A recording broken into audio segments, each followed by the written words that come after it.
DK, public speaking is often seen as one of the greatest fears people have. But beyond the fear, there's also a profound opportunity to influence, to inspire, and connect. In your experience, what is the deeper transformation that happens when someone masters the art of public speaking? Man, that's a juicy question to start with. And I love it because you're right. If you can master storytelling and public speaking, because those are two different things, by the way, and we'll come to that in a minute. If you can add them together and have some, at least, mastery of those two areas or comparability in them, then yeah, the maximization of connection to the human condition through storytelling, and through standing up on a stage or in front of your department or other department heads or leaders and stuff. It's that shortest distance between connection, right, and building trust is through story. So it's very important to at least get a handle on how to do it, and more importantly, from a self-awareness perspective, why you think you can't do it. Because most people can get credible at it. There's very few people I've worked with who can't get to a level of competency that is impressive, so we say, versus as we were talking before we started, the idea that most people just fear it, would rather walk the other way if they had an opportunity to stand. And even I've worked with people who just get lockdown, they fight, flight, or freeze type thing. And most people freeze when it comes to just simple things like round table. We're all going to go around the table and introduce ourselves and tell us a little bit about what you're doing and who you are as well. Most people are like, when it comes to them. And just having voice, and we're going to probably get into culture and specific backgrounds and even gender and stuff like that. How having voice is one of the things that most people don't, A, take for granted, and B, just really struggle with, full stop. Yeah, that is honestly, and we were talking off cameras, how fascinating that a lot of people just fear public speaking. And we're just going to touch that in a moment. But I wonder, since you mentioned both storytelling and public speaking, and I know Yes. that both of them are key. But if you could, I wonder which one is more impactful. If you're great at public speaking but bad at storytelling, or if you're a great at storyteller but bad at public speaking. I wonder which one. I Yeah. mean, I don't know if there's an answer, but it got me curious. It got me. I love the way that you're thinking with your hands, you're drawing circles like a Venn diagram, right? If you're good in this area, like, and you lack in this area, and that's what I think like as well. And most people would probably align to this. If you think about two circles, in one you've got great storytellers, or just really competent, good storytellers, and you probably know many people in your life that you can sit down with and have a cup of tea or a beer or whatever, and just shoot the shit. And they're great. They hold attention. They're very considerate. They take you on journeys. They're good storytellers. Fantastic. Then you got other people who are very competent and very good at just standing and having voice, right? And they look confident up there. They don't stutter. They just flow straight into it. There's no visible nerves. So straight away, you're attracted to them because they hold space very well. You're like, in terms of attention, it's just like cool. But you're right. Those are two very different disciplines. Now, great public speakers and orators have the Venn diagram overlapping.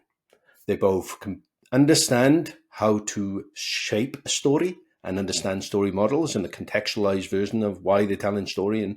And then they're also very good at delivering said story. Because you and I both know, going back to that idea of sitting across from your pal, who's a great storyteller, the second you put them on a stage, they probably crumble into themselves a little bit. And you go, why can't you do that? Because they're two different disciplines. So I don't think you can do one without the other. You can carry one. In other words, sorry, I'll flip it actually. I've seen a huge amount of really confident public speakers who aren't good storytellers, right? I see more of those than the other way around in the world that I work with, which is leadership, right? And I hate to say this, but it is pale, male, and stale. In other words, these are leaders who go, yeah, I'll just speak for 5 minutes. I'm fine. Yeah, put me up there. Yeah, I'll open this up. I welcome people in. And then 25 minutes later, they're still speaking. And they don't have an understanding of the context. So brevity is a skill. Like brevity is a big skill. right? So storytelling for them is something that they lack in around emotional resonance and understanding of the context of the space. And of course, yeah, I know a lot of other people who, the second you put them on the stage, they struggle. And with my history of TEDx and running TEDx for over 10 years and coaching all our speakers, it's more in that realm. But I think you can accelerate someone faster to the competency of public speaking than the inverse. Try to unlearn how confident they can be, and having brevity and connection and emotional literacy to them is actually harder to bake in than the other, if that makes sense. Yeah, that is interesting and fascinating, because I think that the reason why you have seen, maybe, I don't know, I might be wrong, the reason why you have seen more confident people that are like storytelling rather than more good storytellers that like public speaking is because those great storytellers don't go up there and just talk. It's like, no, thank you, Mm-hmm. I'm out of here. So they might be great writers, you know, Yeah. and then for them is, but I do see your point. Once they overcome the fear, I think overcoming that fear is Yeah. easier, I think. Well, depending of how your psychology and mindset work, Mm-hmm. right? Mm-hmm. If you have a fixed mindset, it's going to be harder than if you have a growth mindset, and then, hey, I can get better over Yeah. time and with practice. But I think it's just way harder to develop the skill of storytelling, because I've been down the rabbit holes, like what makes a great story, and then you have so many different ways of Mm. making a great story, and some Uh-huh. people go too long, some people are too short, some people do a lot of details, other ones very little, and it's Yeah. just like, what is the perfect balance? What exactly, especially nowadays, and I'm glad that we're now talking about storytelling, because in the last 4 or 5 years at least, people's attention spans have shortened quite a bit. Yeah. So almost like, if you're a speaker, if you're a leader, anybody, you need to just grab your audience attention and keep it engaged Mm. for whether 5, 10, 15, 20 minutes. In your experience, you're an expert in public speaking. You coach other people, you coach leader, you were running the TEDx in New Zealand. How do you do to keep your audience attention without losing them so quickly? Brilliant. And you're touching on a really important word there, which is attention. And I've got Mhm. this lovely little strap line that I throw out a lot, which is: attention is the currency of a great presentation. And holding attention or creating attention shows me mastery, right? So when someone stands up to speak or online, starts to speak and present whatever the context is, because it is one of those questions: how long is a piece of string, right? What is a great storytelling model? It depends. I want to look at style, I want to look at their literacy, I want to look at the context of the thematic approach that they're taking in terms of storytelling, their own stories, the credibility that they're going to bring, etc. But you are specifically around attention. So you've got to have a great opener. The one line opener is so key to craft attention. Just take the TEDx as the format, which you mentioned before. I had the license to run TEDx Wellington, which is in the capital city here in New Zealand, as you're aware. And I did that for nearly 10 years. And I've also mentored other TEDx licensees, and I've spoken at 4 TEDx's myself. So I have a good understanding of the TEDx format. And as you're aware, TEDx format is stand and then deliver that one line that's going to be the hook. And what's fascinating is the TEDx format really is really simple once you get your head around it as a model, which comes back to your original setup of this question. Get up, tell me what you're going to tell me in one line. That's all you need to do. In other words, today I want to talk to you about why bees are crucial for the ecosystem and the health of our planet. That's a great opening line. Now you know why I'm standing, what you're going to get, and also the corollary. In other words, like, oh, bees impact planet ecosystem. Cool. The second session of that then story model is: now tell me what you just said you're going to tell me, right? So now you're going to get into the stories, the data, the direct experience that you've had, drawing future state impact. In other words, drawing a world when there's no bees versus the world with bees and a flourishing. And then right at the end of any story, and the TEDx format is then tell me what you've just told me. In other words, have a line that kind of bookends the two. So that is, as a storytelling model: get up, tell me what you're going to tell me, tell me what you told me. That's the most basic storytelling model, and therefore you hold my attention from the beginning. Now you can lose it in the middle, because obviously you can give me too much facts, you can confuse me with data, you can talk for far too long, all these things, or have really bad slides that distract me. So once I'm distracted and don't have attention, boom, you lose me. And then you're trying to round it up, and I'm like, oh, I missed half of that. I was just bored, and that person weren't that exciting or didn't look excited by the content that they were sharing, or worried or elated, because you're supposed to mirror the emotions that the audience is supposed to be displaying. And this, I'll come back and finish this point. Steve Jobs, master communicator for many reasons, and the storytelling models that he uses and different. But one of the reasons why he's so good is in terms of that attention, is not only does it hold attention, he has beautiful graphics, he shows stuff as well. He's not just talking about it, he brings technology out and things, but he also holds attention by the emotion that he shares. And he'll literally say it to the audience. He'll say, I'm so excited about this. And he'll be excited, but he's also mirroring what he's expecting from the audience. And there's not much of that going on when I see leaders speak. They don't invite the audience to feel what they should be feeling in the story they about or are telling. Does that make sense? Hopefully it does. It does. It does. And I think you're right. The fact that you can speak, the fact that you can articulate well, doesn't mean that you're connecting with emotions that the just Boom. people want to hear. Because one thing that it was fascinating about your talk is like you want to cause some emotion. If you're in the middle, like man, it's like Mm, it's like nobody cares, and then people will forget. And when you mentioned Steve Jobs, to me, one person I thought about was Simon Sinek. To mm, me, he's a great public speaker and a storyteller, and he mm, doesn't even have this all like so much excitement or whatever, but the way that he delivers, mm, he just mm, really catches people's attention. And I can definitely see how you have to, but you have to speak with emotion. I guess you have to feel it just to yeah. transmit the energy, I think. Yes, and right. You just summarized it perfect. You brought someone else in, Simon Hmm. Sinek. Great, one of his most popular talks, which is the TEDx talk, Hmm. the Start with Why, which is wonderfully analog in terms of he has a flip chart paper and he draws shit, right? And it's like, Yeah. if you think about the context of that, a leadership context, like that's really old school almost.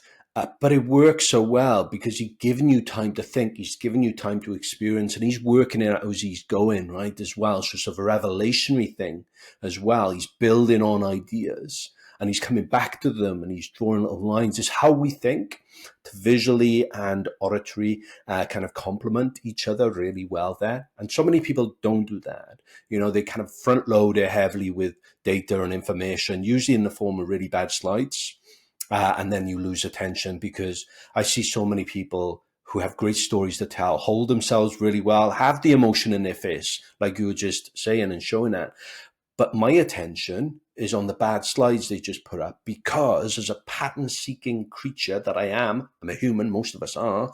In other words, we will work shit out rather than listen and wait to be told about it. That's just the way our minds are built. So if you put a slide up that has a graph on it, there's lots of arrows and things going on with some data, in other words, words and numbers, I'm reading that shit. I'm trying to extract the learning from it faster than you can tell me what I should be looking at on said slide. And that's where most people lose people, is in, not most people, sorry, that's where a lot of people lose people, is in this choice of slides and the design of the story in which they're telling. It's funny. It sounds very simple. It sounds like common sense, but common sense, as we know, is rarely common. And I feel that we want to show a lot. I've seen leaders like, or managers, Yeah. whoever, they want to show as much information. It's like, we do understand that. I mean, that when we are in the audience, like place, we get overwhelmed with all this data and facts, and we forget most of them. We get intrigued by the story. We learn through a story. Our basically our brains are, to me, in my mind, the greatest storytellers in the world, that for the wrong reasons, they just attack us, and then they just create stories around fear, which we'll touch in a minute. But it's almost the way that we want to prepare, want to present our ideas. We feel, I guess, that we have to throw all these facts all just to sound competent, just to sound that we belong, rather than, hey, this is not what it's about. What it's about is not about me. It's about delivering the message for the people, not what they think about me, how competent or good I am at what I do. And I think that people confuse that. Yeah, and really simply put, designing then, it's a design problem then, right? Mm. Because you're designing the story, usually through you as the filter and the lens. Oh, I've got to pour all that up because that's what people want. And I will show my excellence and understanding of said sector, industry, criteria, whatever, brief, blah, blah, blah. Versus come from the audience perspective. You know, have they listened to 5 presentations already because you're presenting at a conference, a large industry sector conference, and you're the 7th on and you're just before lunch. So that would have an impact in how I approach said talk, because that's called the graveyard shift, by the way. For any speakers out there, you know that that's the worst spot you can be, is right before lunch, right? It's like either go on before at the beginning or the end, because most people remember the opening and the closing. Okay, it's just psychology there. But even so, I've done many gigs when I'm on before lunch and I go, right, I got to turn the energy up now. I got to take them in a different direction. I got to surprise and delight, because they've been sat down for 3 hours, right? And they've been listening, they've been writing, and their attention starts to wane. And as adults, we're just like kids, you know, see a pretty thing over there, we get distracted. We forget we're just grown-up kids. And therefore, the approach is always through the audience that I'm designing the experience of my talk through. Now, sometimes I get it wrong, sometimes I get it right. Got to take the temperature in the room as well. Maybe it's not the audience to get them up dancing. I have done that before. Versus right through to like, no, right, I'm really going to treat them with something arresting at the beginning and take them through slowly, because this is the audience that needs to be helped through this and graduated up. Context, again, how long is a Yeah. piece of string? But you're right to bring up that being considerate of overwhelming the audience with data, facts, information, versus speaking through them. Yeah. I mean, which, again, I'm glad that you touched that, because I think that not it is not very intuitive how we need to adapt our talk or our presentation depending on when we are presenting. We think, oh, I prepare for this talk, I'm gonna deliver regardless. When in reality, is wait a minute, but you need to take your audience into consideration, what they might think, how they might feel, and how eager they are to just get the hell out of there and eat or just go to the bathroom or something. So you need to think about those. But going Yeah. back to the point of how our brains create the stories about how we should portray ourselves, what we should do, and it all comes from fear of just being judged or being ridiculized or being not good enough. I feel that for a lot of people often believe that they're bad at public speaking, or just or they're not going to be able to captivate an audience, and they're not going to be able to just be as good as any other presenter, which this actually reinforces neural pathways of avoidance. Mm. When you constantly think that you're bad at something, since you're being a coach, since you have helped a lot of people not only overcome the fear of public speaking, but actually get better at it, how do you help speakers break these self-imposed limitations? Great question. You got to Mm. understand that it's not one answer here. Forgive me for dodging Mm. it, because you can appreciate, if you're from a different culture, if English isn't your first language, if you're speaking to a predominantly opposite gender audience, if you don't have the credibility to draw upon, right? If you've had some really bad experiences in the past. These are all things that come at you at the rate of knots when you're then asked to give that presentation.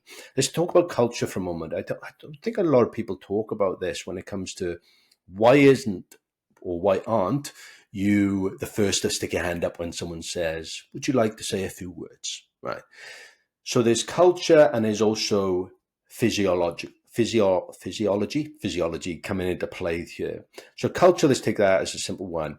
If you're born in a country that celebrates voice, that encourage you, literally in the constitution of the country that is written, the first one saying, you have the right to have agency through voice. Right. Now you come from another country who goes, something else is more important than you and your voice. Straight away, we have a cultural dynamic that we have to consider when we're approaching, why aren't you? Right. So you can fill in the blanks there of where those cultures are coming from, blah, blah, blah. Right through to, if I ask someone to stand straight off the bat and just say, and you're in the audience, could you just stand up for 10 minutes and give me a little take on what are you excellent at? What are you madly curious about? What are you excited about in your profession? You know, because I run these master classes where I have up to 12 leaders at a session. So in theory, I could do that. I could draw upon a person and get them to stand. There's a reason why I don't do that, right? Because it's cruel, because they're unprepared, and B, I know most of the reactions would be, what? Sorry? Yeah, okay, I could try. And they're unprepared, and they just feel now focused, right? In terms of what I mean by focused, they got the spotlight on them. And this is where the lizard brain kicks in when I talk about physiology. We have built into our brains that if there are a lot of eyeballs on us, we're either in trouble with the tribe or we're food. So intuitively, instinctively, we want to run. Right? We want to get out of Dodge. We don't want that many eyeballs on us. It's not a safe place to be. So built into us is a way to protect ourselves. But now think about it in a public speaking space. Stand, speak in front of 10 people you don't know and share a story that's maybe personal. What? No, everything within me is shutting down and saying no.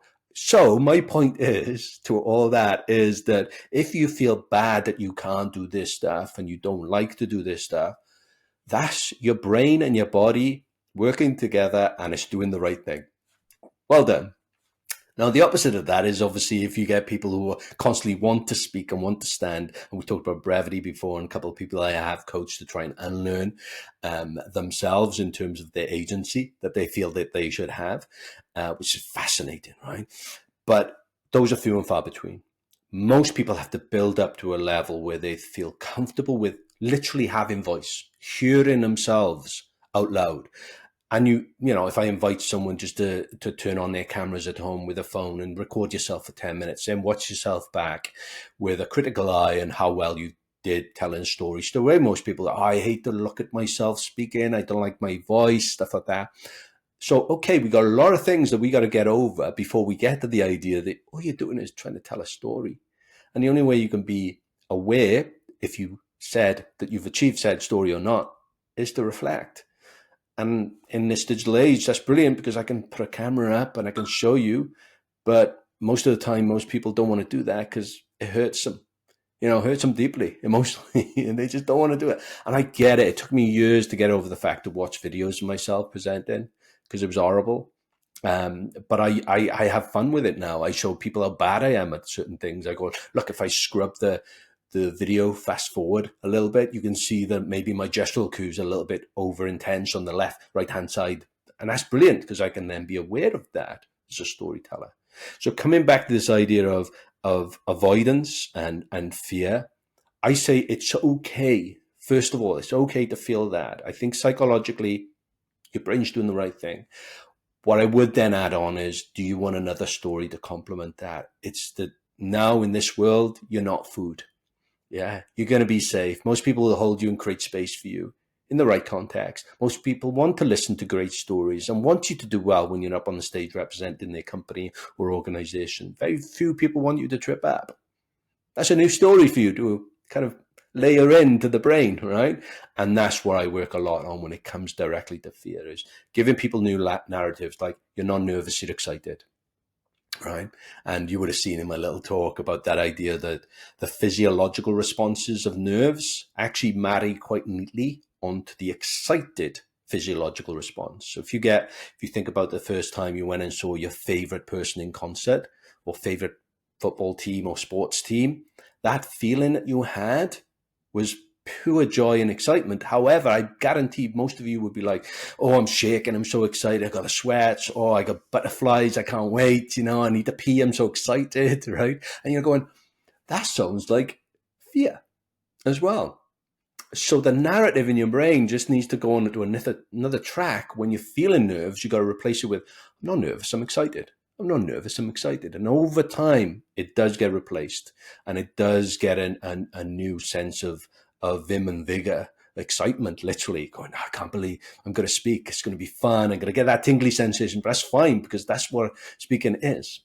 Does that all make sense again? Completely, completely. And the brain is fascinating how our brain biochemistry can change like this by just changing the story. As you said, instead of being I'm afraid, I'm scared, I'm overwhelmed, I'm anxious, to hey, I'm excited. It is gonna be cool, it is gonna be great. It's gonna probably take a few trials until you Yes. embody it and feel it. But yeah, 100%. One thing that it helped me a lot to become better.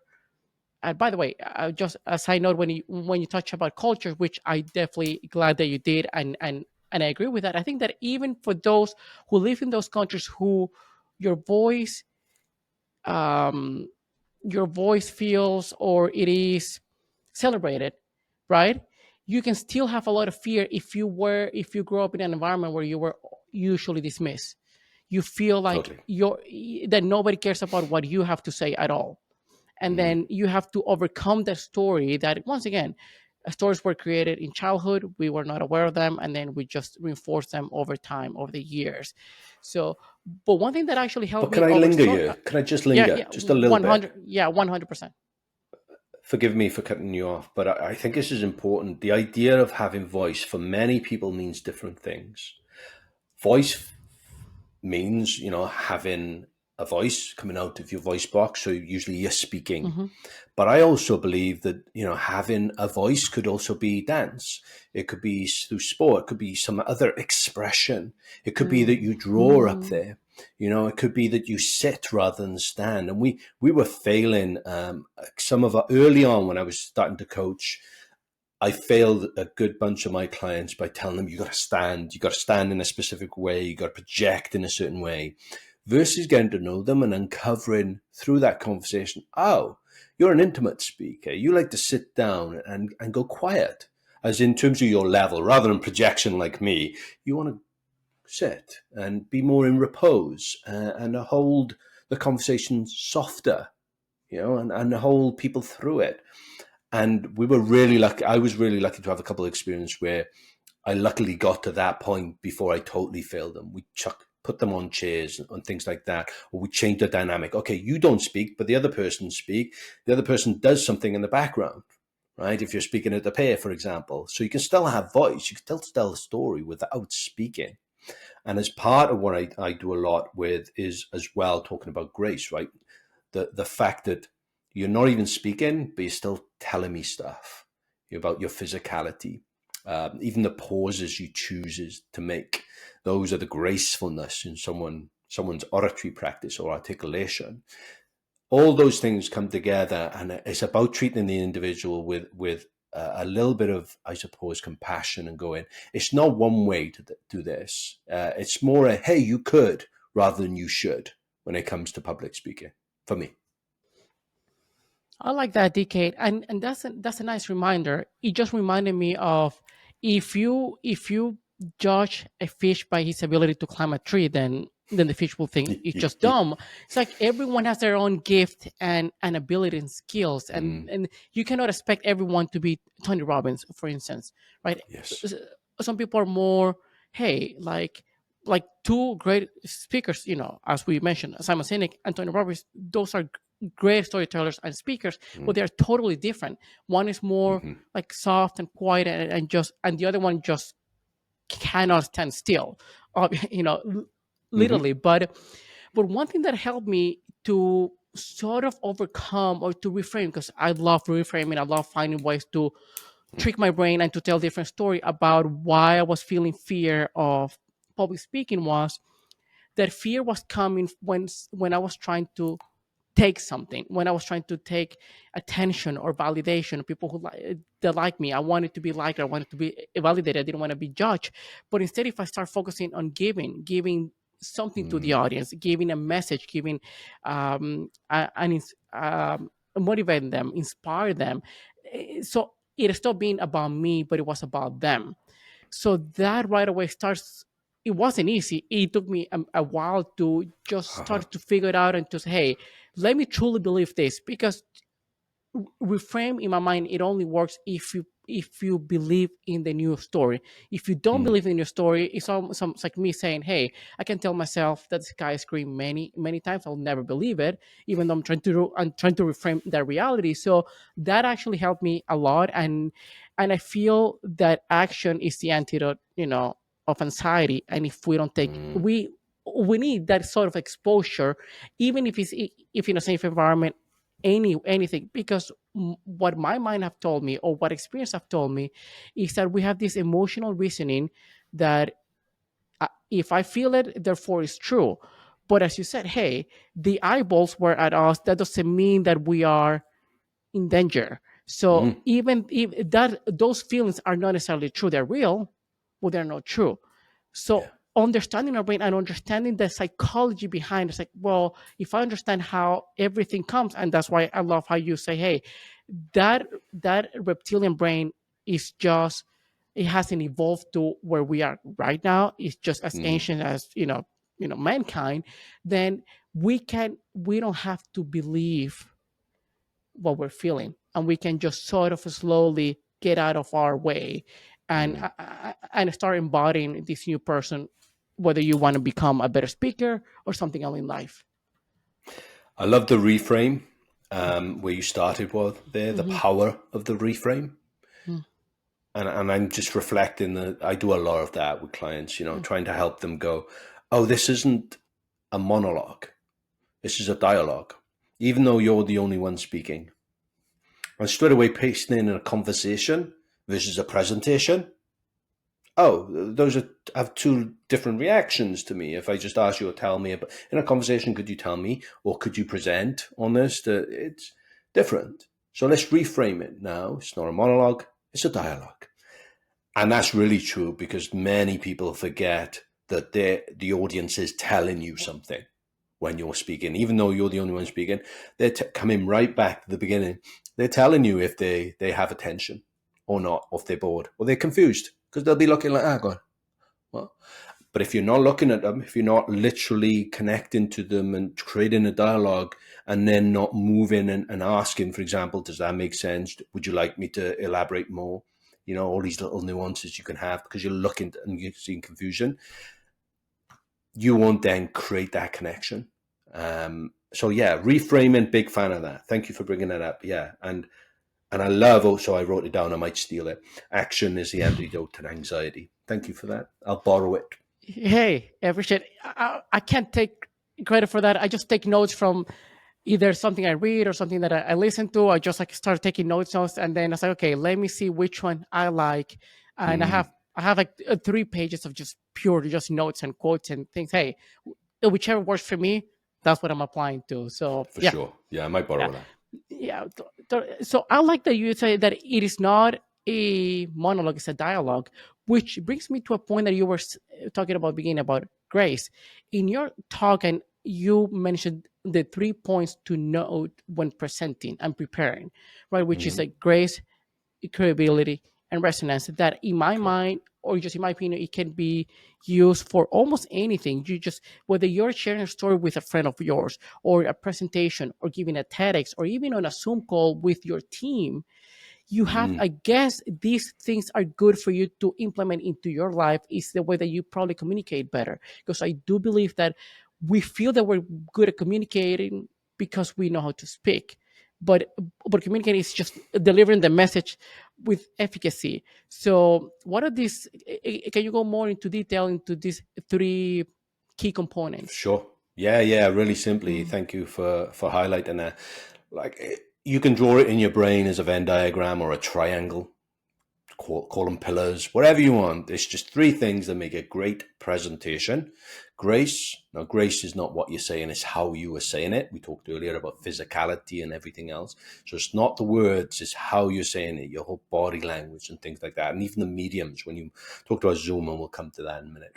Credibility is the second one, which is the stuff coming out of your mouth, the stories you choose to tell, and or the models that accompany them, and how you can lose credibility in the stories you choose to tell and the story models. And that comes to the, the visuals as well. That kind of wraps it all up quite neatly. And then the third one, resonance or emotional resonance, if you want the big thing, is the audience's role in said presentation. So in other words, what you're leaving them feeling.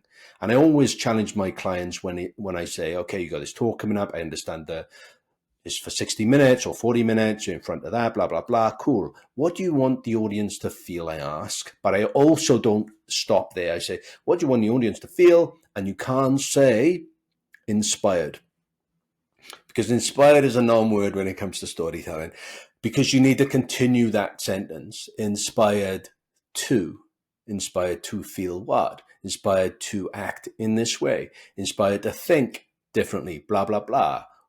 So inspired is just a sentence away from the actual thing you want to get to. Most people stop. I just want to inspire people to do what? Keep going, right? Stuff like that. So those three: grace, credibility, and resonance.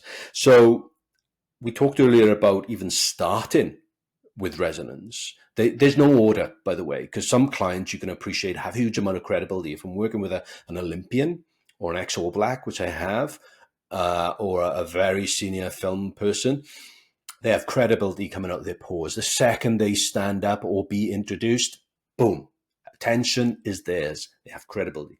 They lose it very often in the gracefulness in what they're sharing or the emotional resonance. And I'll share a very brief story. I had a guy who I was working with, and there was no emotion coming from them.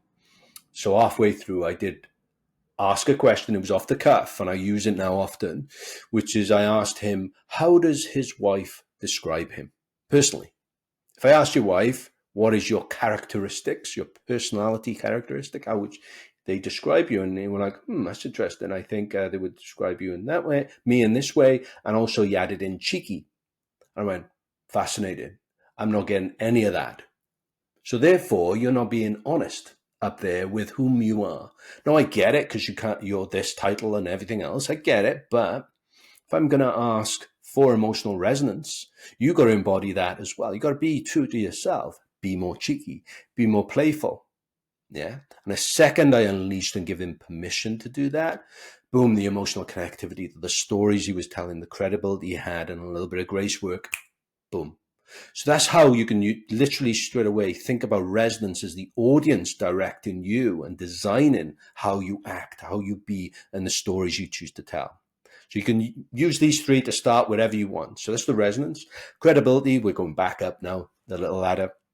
Yeah, the story models are really interesting. We discussed, tell me what you're going to tell me what you told me. There's more complex ones definitely out there. There's the narration model where you throw something up, you just narrate over the top, or that you do something and you narrate what you're doing. There's the show and tell, like the Steve Jobs stuff. There's the Nancy Duarte shape of great presentations, the current state, future state, all these other things. The 3-act structure, if you want to take a very filmic approach to things.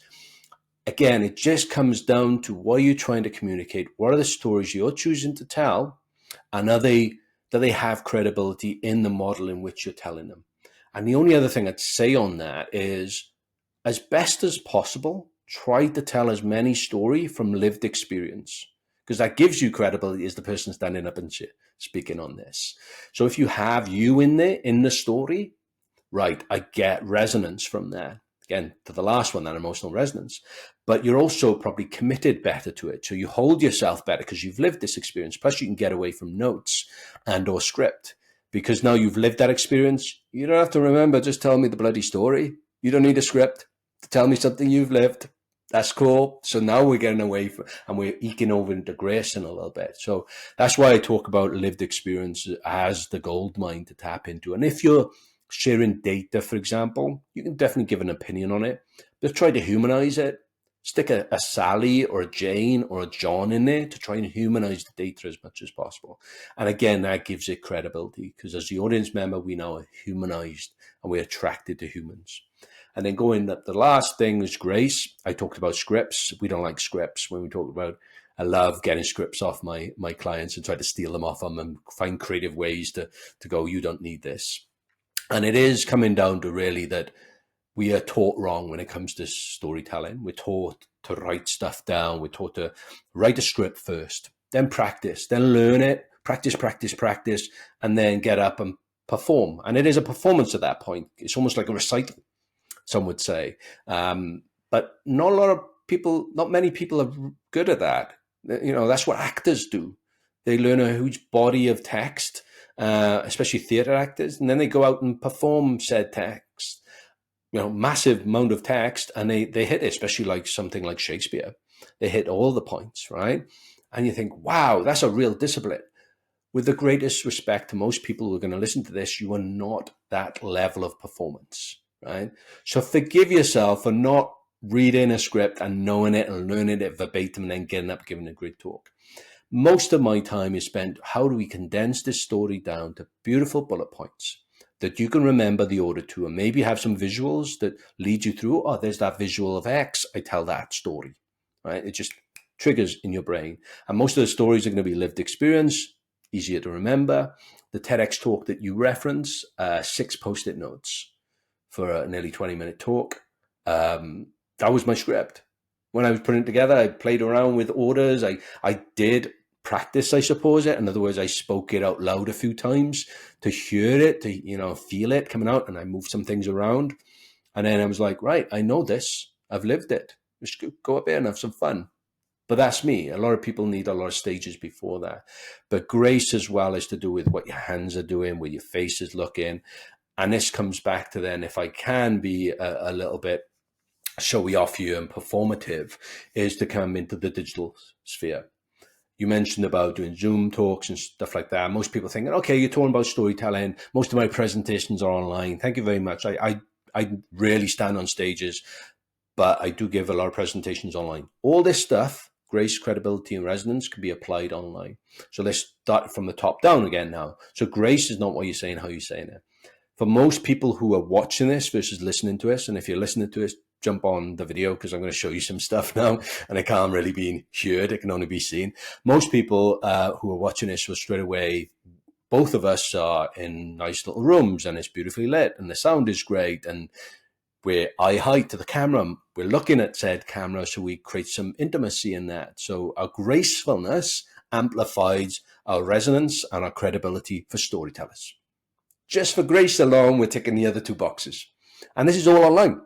Most people open up their laptop, they have bad angles, bad light, do the glossy Gaussian blur behind and it looks a little bit off, or if they have the horrible backdrop replacement, which is of a scene or something, which the lighting doesn't match their face lighting and it always jars and it doesn't look professional.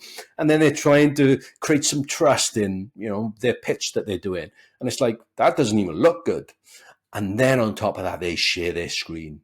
And I'm like, stop sharing your screen. That's the shortest way to get rid of what we talked about earlier on, which is attention. Because as we're aware, when we're online with 2D, straight away our brain got to work harder because we're smaller, condensed, less human going on. But I know I got to pay attention to this presentation by the boss. So I'm online at the right time and I'm on Zoom. Great. And then that boss shares their screen and they get reduced even smaller to a postage size stamp and they float up in the corner. Usually, I know some platforms do the split screen now. Great. But most of the times it's still like that. And then they have boring slides. And you're thinking, wow, gracefully now, I haven't got much attention going on because I don't have to look at them and things like that. So you have to work harder, is my point, to maximize the gracefulness when you're online. So let me show you some tools now that you can do that with. If I was to illustrate through an image, we talked earlier about being on stage. So very quickly, I can show you a stage and get people to feel what that would feel like. I got an image showing you, beautiful.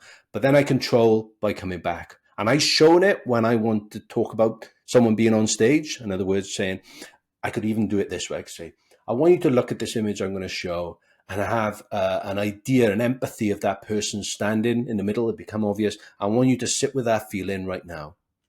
Then I would show the image. People would be like, oh, someone on stage, I'm feeling this stuff. Then I can come back and talk to them about, how did that make you feel? And I know the answer, right? Blah, blah, blah. So you can see how I would share my screen is I'm controlling that.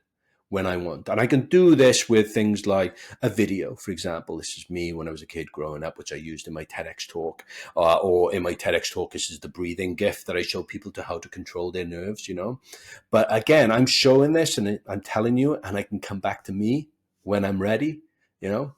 Now, I'm doing this through multiple ways. I'm using something called OBS, Open Broadcasting System, which is a free open source piece of programming. Download, it sits between you and the camera and what we're using, which is Riverside. And I can then control by creating scenes. And I can just click a little thing, and you can do this on your keyboard. But I've got another piece of hardware called Stream Deck, which is very cool, this little Stream Decky thing there. And every time I click there, watch is going to jump to the stage when I click. Boom, stage. I'm clicking back. So I've already set up these scenes, and through muscle memory alone, because I've done this a few times, I don't even have to look, and I can jump to the video and I can jump back and things like that. And I can have real fun in controlling the narrative and your experience of the narrative. Really crucial for that resonance, really crucial for that credibility. If you're pitching for investment, why aren't you doing it this way? Right? Because you're humanizing. People invest in people usually because they build up trust in them, as well as the potential earnings and returns of, right? So you want to be on screen as much as possible to control that. So you can see that's just a fun little example. And say I did really wanted to still have a presentation, which is fine. I've done some stuff online. I'm just grabbing my iPad. This is just my iPad here, which again, I've got hooked up to one of these things. So if I wanted to do a presentation, I can very quickly go to, where's my iPad thing? Boom. And hopefully I'm separated and there's the image and I can still talk to it. And I can have, these are all the people I've worked with and the stuff that I've done in studio, and I can control this versus as well. Say I wanted to, when I was explaining grace, credibility, and resonance, right? We can actually draw it in now as a triangle, right? And put cred down here and resonance over there. And I can connect these things up and underline stuff. And I can control your experience of said narrative much, much better. Now, that was using digital tools online that is mainly free. Of course, got to buy the iPad, got to buy the Stream Deck. But if you're a pro and you're getting paid to do this stuff, or you get investment, or you're trying to impress other people to partner with you, this is worth it, I think.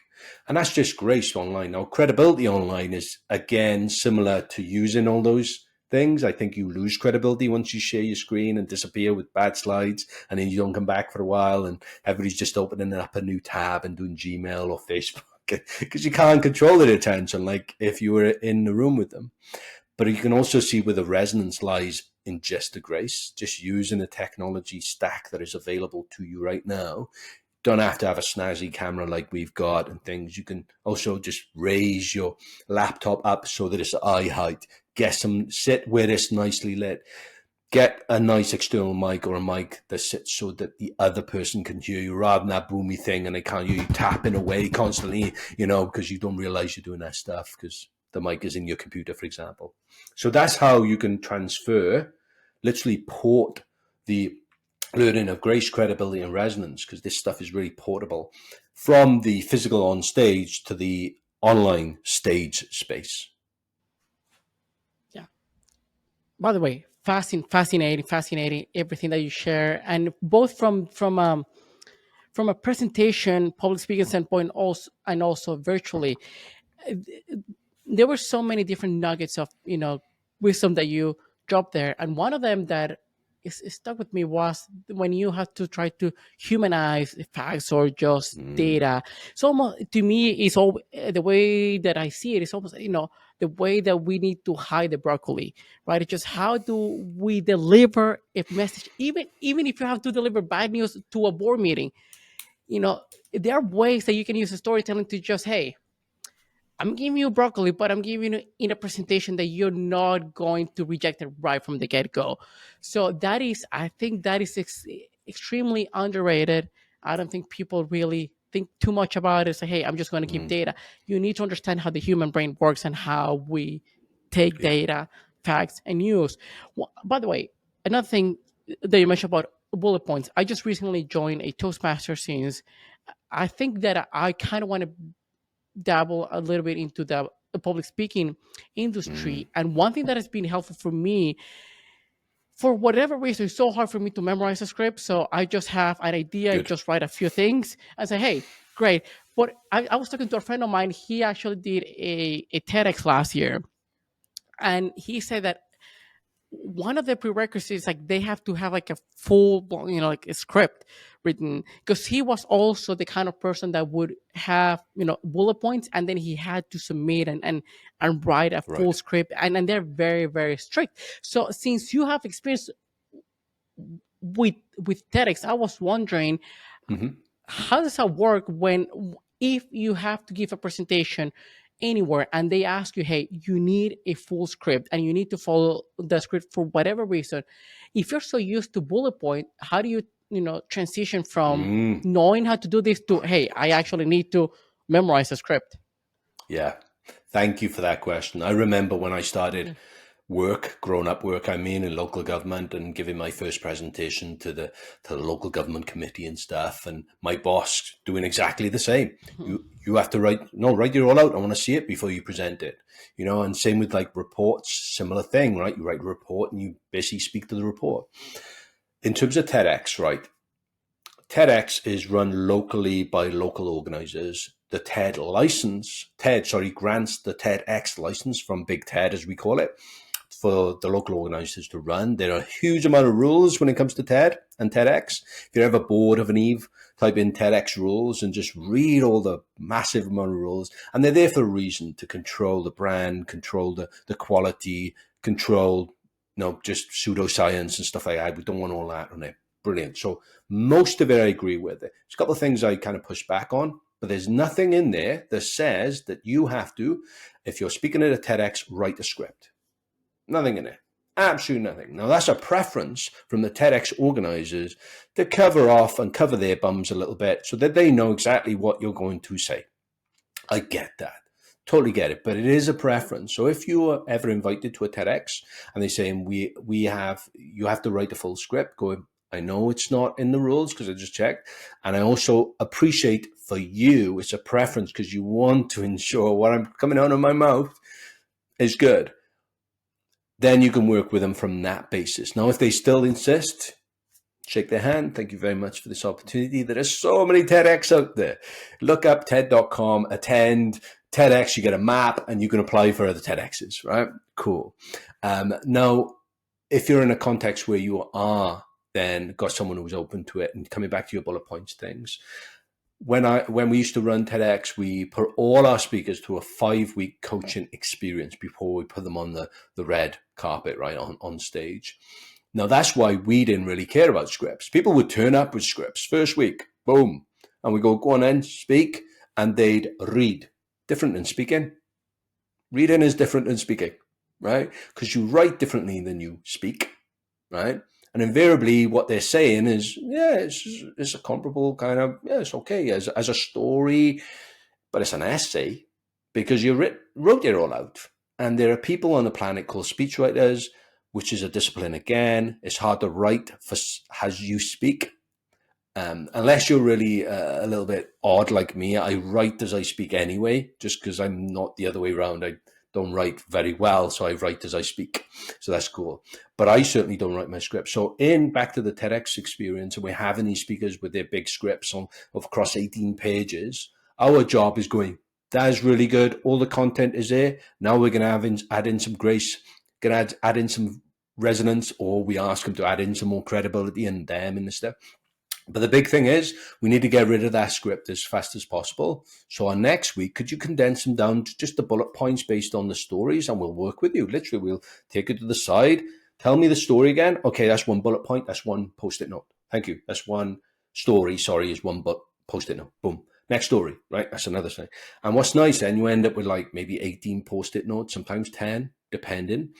And they're all different stories. And then it's about ordering. Going, this is a really strong story. We want to put this right at the beginning because that, I suppose, summarizing and encapsulates the whole bloody debate that you're going to go on and have. Great. So we move that at the beginning because it makes it easy now to move these stories around versus when it's written in a script.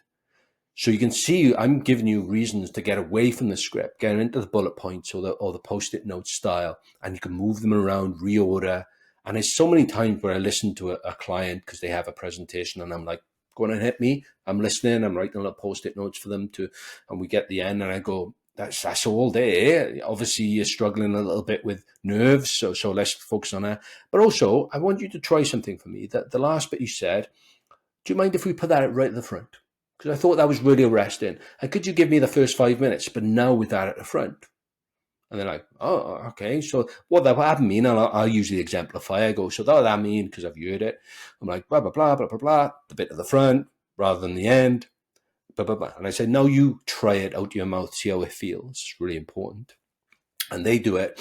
And more often than not, it's like, oh, yeah, that's really strong. You start in really impactful. Because usually we leave our big, strong piece to the end, the denouement, as it's called in kind of a storytelling circles. But sometimes in oratory practice, you want it at the beginning to make them go, sit up, attention, right? Boom.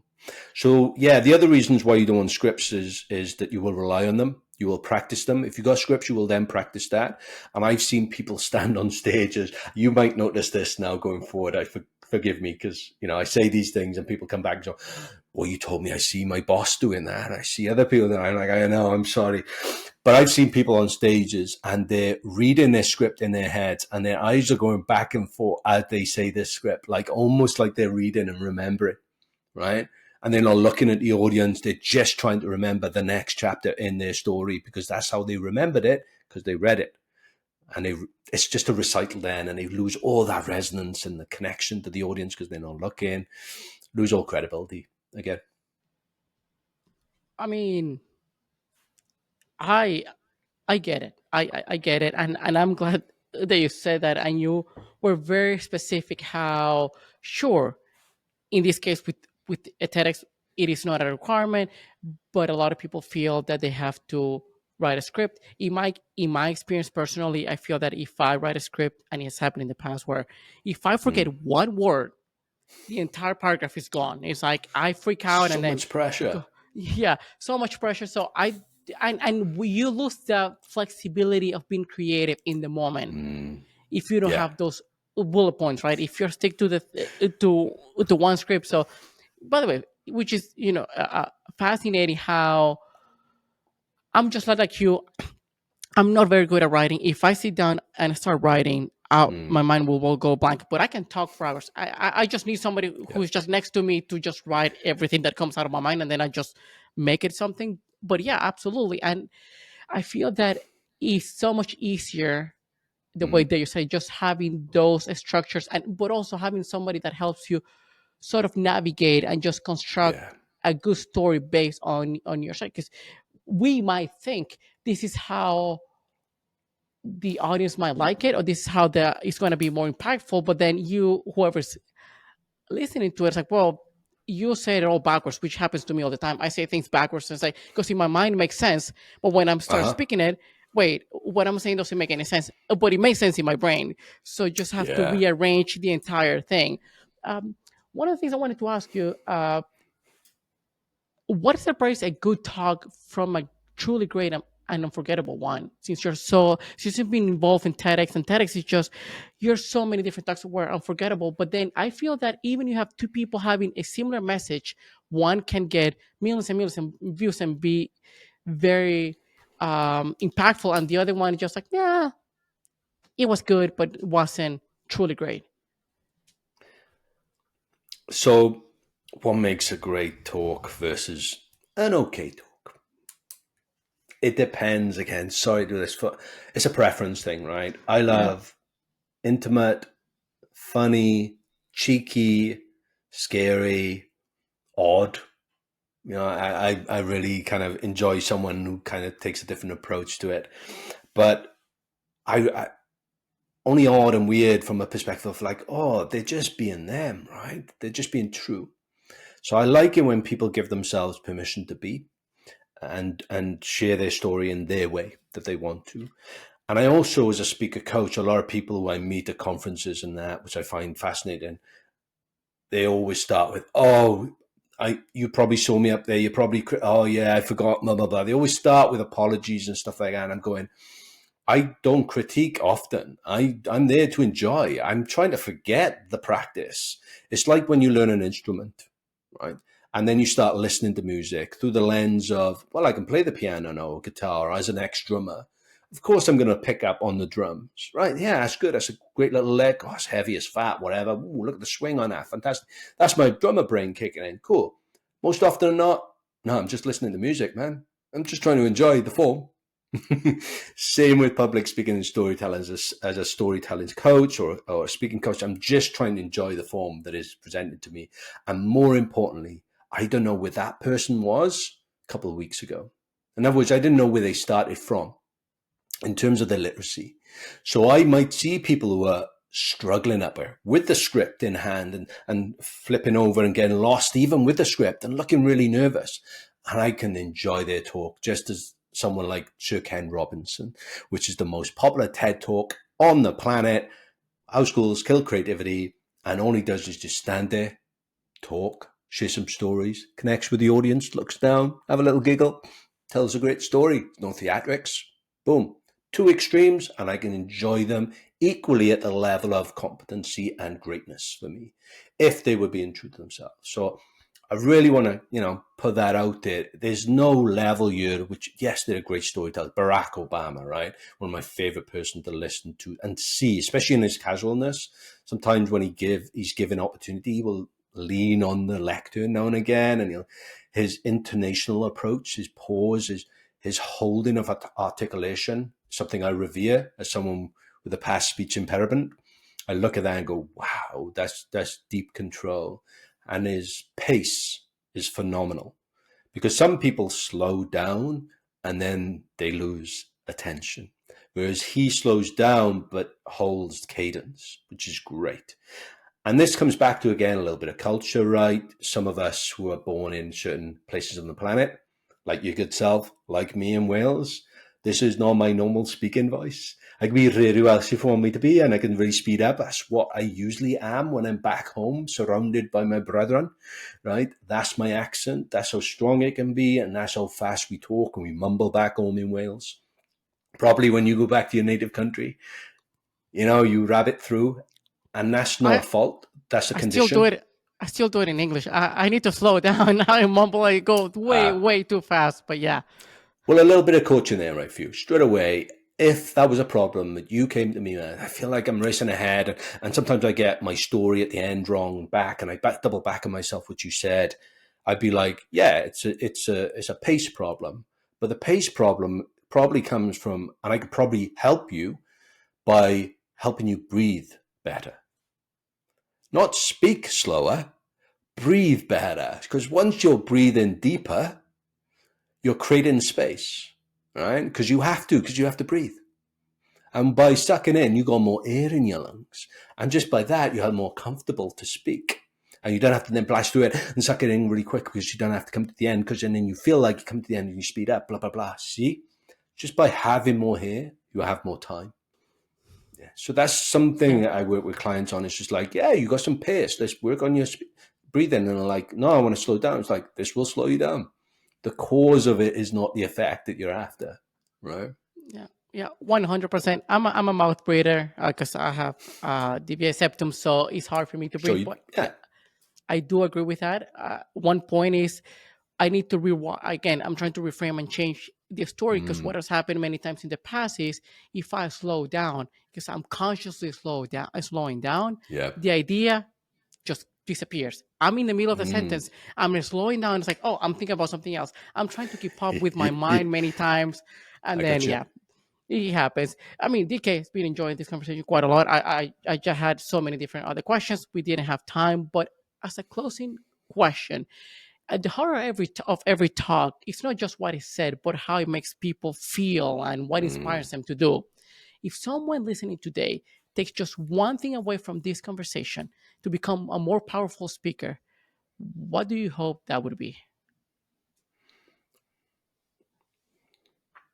one thing.